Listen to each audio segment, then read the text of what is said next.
Hello, this is the luckiest maths teacher in the world. Thank you so much for tuning into this video in which we will look at graphs of circles. So it turns out if you have the equation x plus a squared plus y plus b squared equals r squared, that gives you a circle. Its center is negative a, negative b. So the negative of this number, the negative of that number gives you the center of the circle, and the radius is just r. The radius is the square root of this number here. So if we're asked to graph x squared plus y squared equals 16, well, this would just be a circle with center at 0, 0, the origin. Its radius will be the square root of 16, which equals 4. So when we're asked to graph x squared plus y squared equals 16, we're being asked to graph a circle whose center occurs here at the origin and has a radius of 4. So how to graph that? Start at the center, radius of 4, we'll just go 4 in all directions. We'll go 4 up, 4 across to the right, 4 down, and then 4 to the left. And then just join the circle around them. Sorry that my drawing is not good. This here is the graph of x squared plus y squared equals 16. Okay, what about the graph of x minus 3 squared plus y plus 1 squared equals 4? Well, we need to find its center and radius. So the center of this graph will be 3, negative 1. It's the opposite sign, the opposite of this, that's the x coordinate. The opposite of this is the y coordinate. So negative 3 we change to positive 3, positive 1 change to negative 1. Always the different sign here. So this circle will have a center at 3, negative 1, which is down there. So the radius of this circle, no, it's not going to be 4, it's going to be the square root of 4, which equals 2. So when we're graphing this, we start at our center here. We're going to go 2 in each direction. So we're going to go up 2, which will be to there. We're going to go 2 to the right, 2 down from the center, and 2 to the left of the center. So mine isn't a very good drawing, but this is what it would look like. A circle with center 3, negative 1, radius of 2, meaning it's going in all directions. So sometimes you will be asked to find a y value when you know the x value, or vice versa. So what would be the y value here when x is equal to 2, for example? So if x equals 2, for this circle, we're just going to substitute 2 in here. So 2 minus 3 just gives you negative 1 squared plus y plus 1 squared equals 4.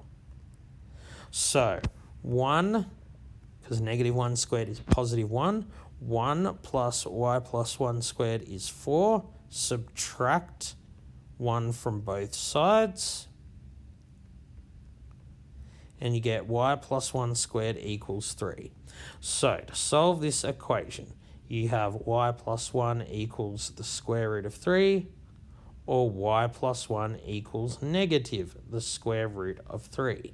Because both of these numbers, if you square, give you 3. So when you have something like y squared equals 3, there's a positive and negative possibility.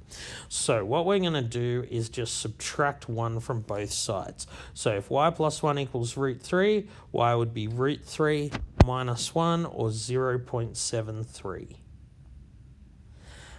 And for this one here, we subtract 1. It would be negative root 3 minus 1. That will give you about minus 2.73. Okay, so there are 2 possible values, 2 possible y values when x equals 2. And we can see that up here. So when x equals 2, we have 1 possibility up here. So that's about 0.73 is the y value there. And then when x equals 2, you can also have a y value down here, which is about minus 2.73. So that's just how you handle it if you're asked to find the y or x value when you're given the other one. All right, let's now look at finding the equation of a circle. So we're going to find the equation of both of these circles. So this word calculate the equation of a circle with centre -3, 4 that passes through 5, -11. Well, we know that for any circle, its equation is going to be x plus a squared plus y plus b squared equals r squared. That is true for any circle. Now we can find a and b here from the centre. Remember, a is always the negative of this, b is always the negative of that.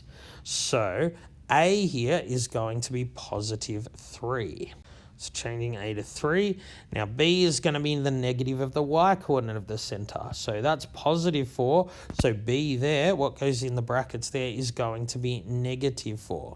So we found a and b really quickly. All we need to do now is find the radius. We don't know the radius. So the radius of any circle, though, is the distance from its centre to its circumference.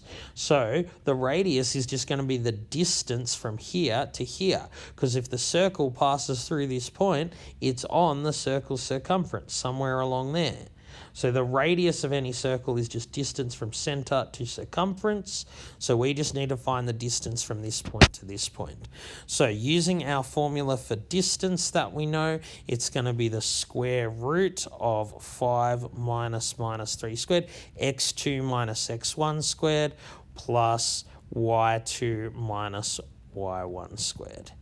It's going to be the square root of 8 squared plus 15 squared, and that will give us 17.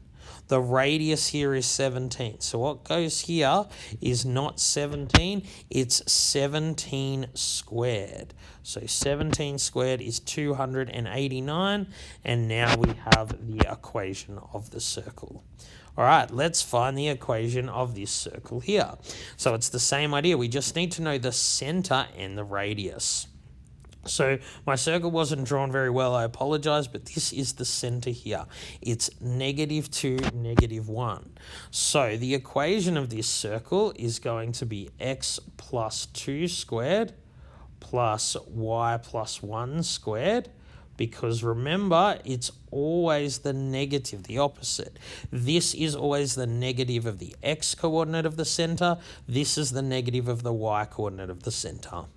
So now we just need to find the radius. Well, it's a lot easier here. See, if we have our center here, our radius goes 1, 2, 3, 1, 2, 3 in all directions.